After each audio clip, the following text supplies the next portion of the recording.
Oh, hello there, and welcome to Phil Talking D20. So, it's 2021. Biden is now the President of the United States of America, and the world is looking a little bit more positive. I'm certainly feeling a lot more positive. It's going in the right direction. We're not panicking about endless bizarre tweets about covfefe, which is still a mystery, unsolved by man, and probably will be unsolved for the duration of time. Although, if anyone wants to theme a gaming campaign around finding out the true meaning of covfefe, there could be an adventure in that. Throw it into your own games. Have covfefe as coffee, which is my guess is what he meant when he was sat on the toilet at 4 a.m. Probably a little bit worse for wear, bless him. But that's by the by. It's 2021, and you're on a Pathfinder 2 gaming channel. Woohoo! Party time. So, what are we talking about today? Today I'm going to be rambling about theming our games. Oh, brilliant. Next gen. Specifically, I've been umming and ahhing about my next campaign, and I thought this would be quite a useful topic of conversation for the gaming community. Probably isn't, but I'm going to have it anyway. Now, I'm thinking about my next campaign being kind of themed and stylized in a kind of Oriental cinema kind of way. That classic kind of Eastern cinema. You think Crouching Tiger, Hidden Dragon is a really easy, probably a bit lazy go-to example of this, where there's a lot of wire work. There's that classic kind of running, kind of big leaps, and there's all that kind of agility and kind of stuff going on all the time. Loads of those films are brilliant. Jackie Chan, Jet Li, to name but a few. Others are available. And I was kind of thinking, if I'm going to kind of have this kind of a vibe and an ambiance and a narrative to my game, how can I kind of capture that in a classical kind of Pathfinder D&D game, because they're not really built for it. They're built for, I suppose, more classical Western style adventures, dragons and dungeons. Not that there's not dragons in Oriental culture, there's dragons in all the cultures of the world. Perhaps there was something to that. Who knows? In the veils of time. Maybe they dug up dinosaurs and thought they were dragons, but that's boring, so we'll just skip that. Now, ideas. Well, the first thing that kind of gravitated to me was based on some books I'd listened to where the main characters of import often had these kind of mystical celestial kind of animal companions, if you like, that were a kind of symbol of their power and their capabilities. Now, the easiest way to reflect that is simply give everyone a free animal companion. So that was kind of my first kind of little tick box of how am I going to make this campaign feel unique and different? Because I always like to try and add something to a campaign just to differentiate it from other campaigns that I've run, because I like doing that. And everyone's got to have a hobby, and that's mine. So that wasn't enough, though, because having watched loads of YouTube clips of kind of scenes from loads of great movies, the one thing that always stood out was the wire work, that kind of classic kind of big leaps and tumbles and kind of jumps and kind of sprints and all that kind of wonderful kind of acrobatics that goes into a lot of the big scenes in those movies. And I thought, well, I can't do that. And I was like, what do you mean I can't do that? And then I was like, wait a minute. And the idea struck me. And it's this. I'm going to give everyone haste.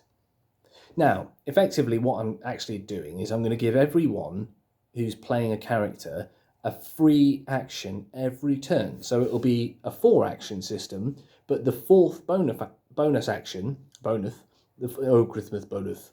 It's another reference to that Asterix and Obelix. I love the way they had that take on Latin names. Oh, Christmas bonus. That fourth bonus action will be specifically for something like jumping, tumbling, the acrobatics, so that players can use it and not feel like they're being punished when it comes to wanting to do the things they normally do, such as casting or other multi-action things that are inherently built and baked into the mechanics of their class. You don't want to have it so that they can only do one thing, and if they want to do the cool kind of thematic stuff, they can't. So, bam, a fourth bonus action. Everyone's going to have it all the time, every round, round after round after round, and the villains will also have it so that you can create that feeling of cinematic kind of jump, tumble, roll, sprint, leap.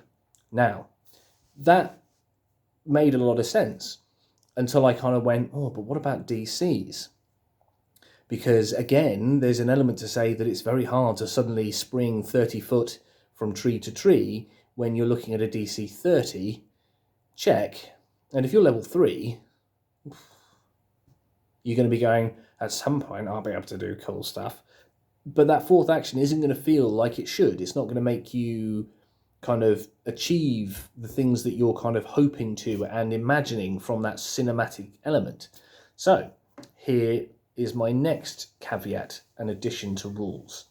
I'm going to reduce all the DCs for running leaps and tumbles and kind of all that kind of acrobatic-y kind of goodness that you see a plethora of in those movies. I'm just going to reduce the DCs by 10. So a DC 30 is now a DC 20, much more achievable. A DC 20 is now a DC 10. Very, very tantalizingly, I'll just roll the dice, it's probably going to be fine. To really enhance the narrative with the mechanics. Ooh, the two go hand in hand. That is the premise of what I'm aiming to achieve with my next campaign. I'm going to dabble in it. I'm going to see if that combination of things combined with the narrative and the style and the kind of the influence on the kind of the descriptions and the interactions of entities within the world will really create that kind of classic kind of Eastern cinema vibe to a game of Pathfinder 2e. And when you think about what I've just said, you could do that in D&D. If you're a 5e guy and you've landed on my channel and been like, well, this guy's talking about Pathfinder 2 like a loser. I play D&D because I'm cool. Nerd. You'll still be called a nerd. But you could do that in 5e. Just add an extra action in. Take the same approach. Reduce all your jump checks and your DCs. You can do the same thing because haste exists in both systems. It's that move action versus just what in Pathfinder 2 parlance just now becomes an action. So instead of going, oh, it's a standard, it's a movement, you just go, it's an action. Yeah, that's it, isn't it? So you could apply what I'm talking about to 5e really easily. And Bob's your uncle. If he is your uncle, congratulations. If he's not, it's a turn of phrase. Don't be confused. Don't now question life and say, but I don't have an Uncle Bob. And if you do, well, you're a lucky person. So back to that kind of mechanical kind of approach. Would these kind of ideas apply to other settings? Possibly. I'm going to jump into Pathfinder 2 Galorian fluff and jump back to the Impossible Lands. It's very relevant at the moment because of the Guns and Gear playtest. That Guns and Gear playtest is very, very much influenced by, especially because the Gunslinger was already in the Pathfinder 2 core rulebook. Go and read the Impossible Lands and the bit where they talk about the mana wastes and the city in the mana wastes.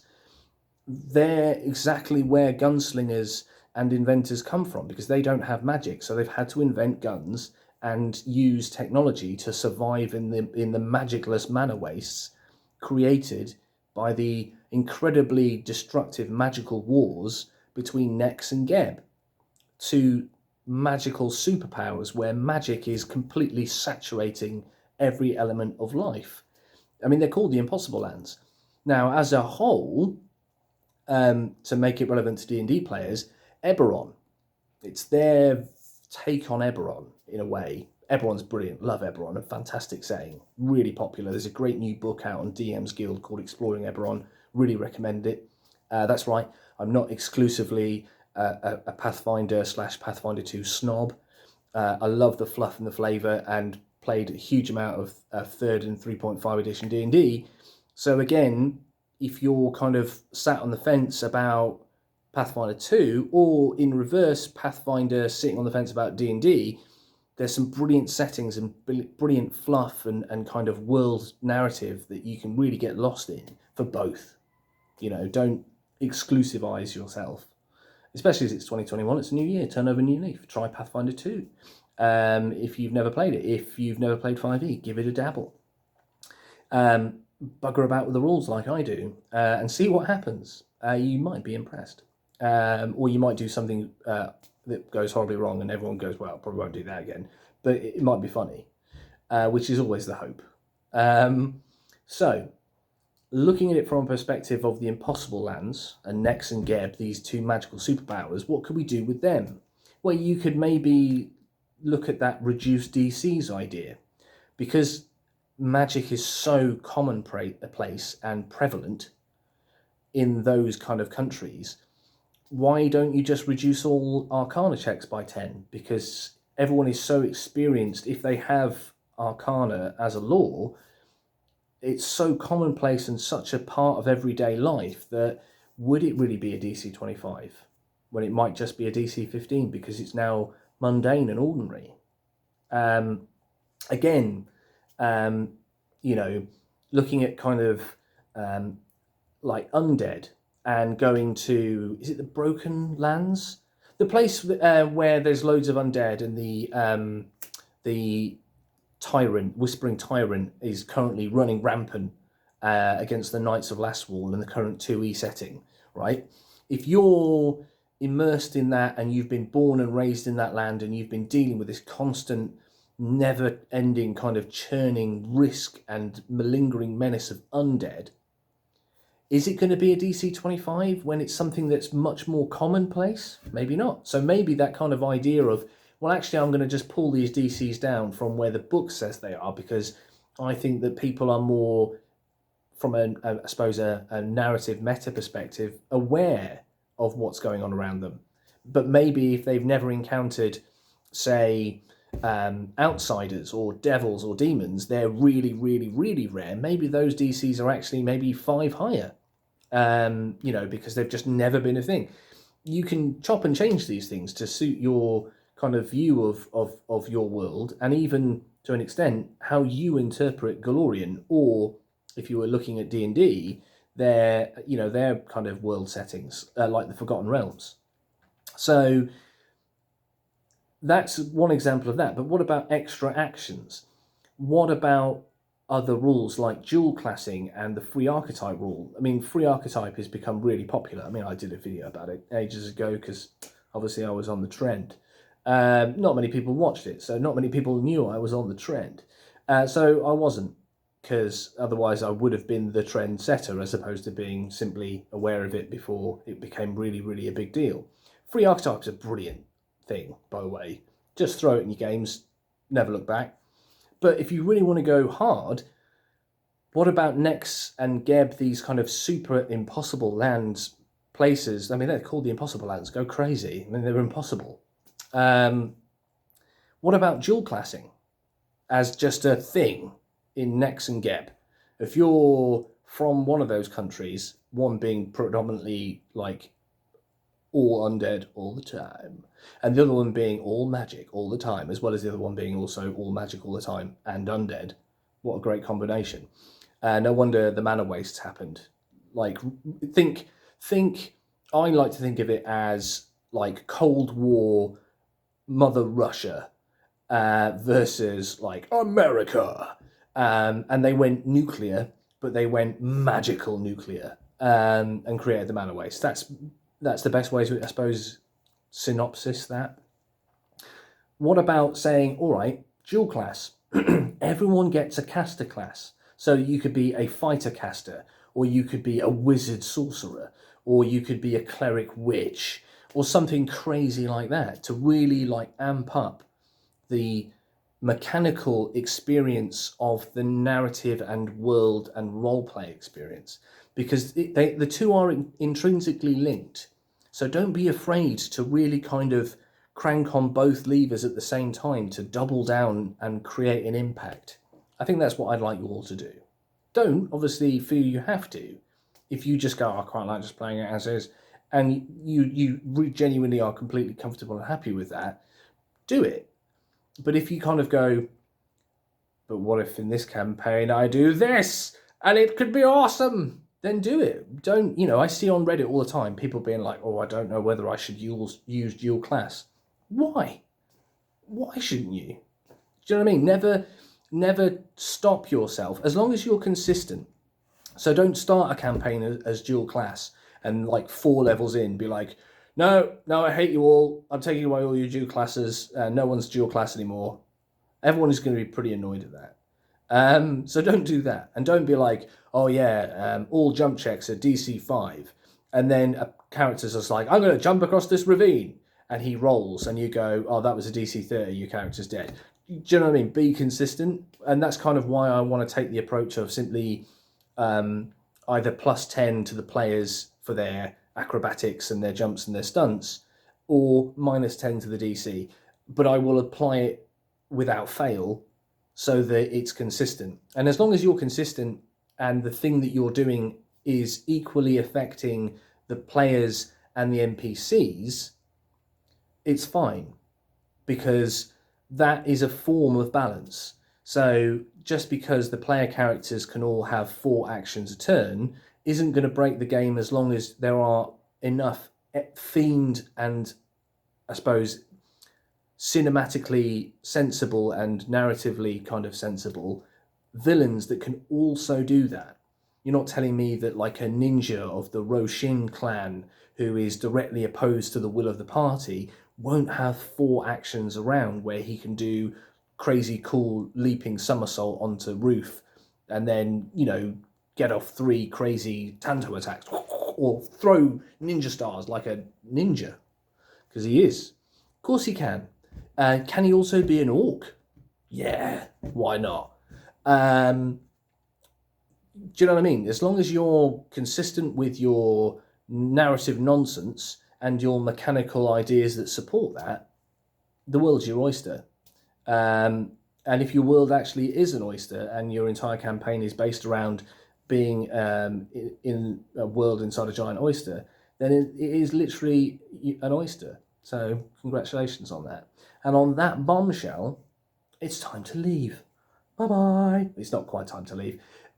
Drop me some comments. If you have more ideas about what I could add to this kind of growing, bubbling kind of pot of ideas that I've got for this kind of classic kind of oriental kind of adventure-y kind of vibed campaign, I'd love to hear them. If you've got ones that work for other settings, so maybe looking at kind of a land of traditional kind of knights and dragons, by all means, let me know. I'd love to hear them. Let's have a chat. Let's keep the community talking. Let's stay safe, stay classy. Drop me a like, drop me a sub. Send me out to your friends so they can get in on this good kind of Pathfinder goodness. And I will see you on the next video. Peace out.